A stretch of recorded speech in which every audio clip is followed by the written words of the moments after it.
Hello, it's Dave again at TitleSearch.com. What is slander of title? Slander, we all know in the real world, is when you say something about somebody else that's not true and it's bad and it causes them damage. That's slander.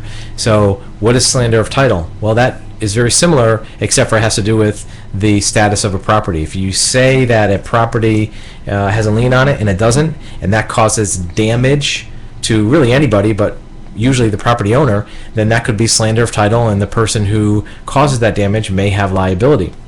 So if you tell somebody, hey, look, don't buy that house because there's a lien on it, and because of that, that buyer goes away and the person who is selling the house loses that buyer and loses that opportunity, when in fact there was no lien, whoever told them that may have some damage liability. A lot of times this comes up in controversial type environments. If there's a divorce pending on a house, one of the owners might say, hey, I own half that house, when in fact they really don't. And when that happens, then the person who said it might be liable.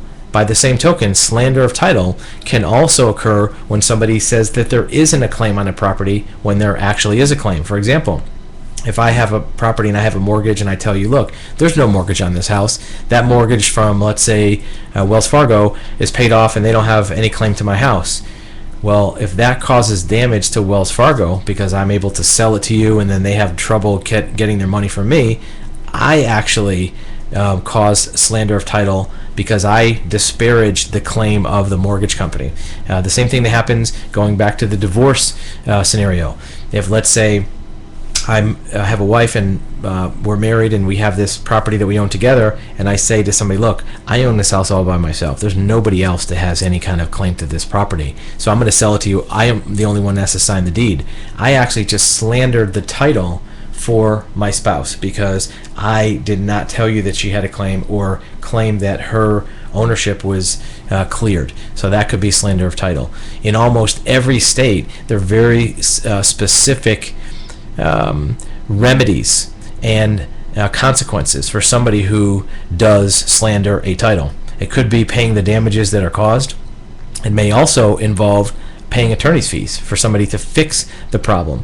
The IRS is often the victim of slander of title, saying there is no IRS tax lien, there's nothing on this house, and then the IRS has to go chase a future owner.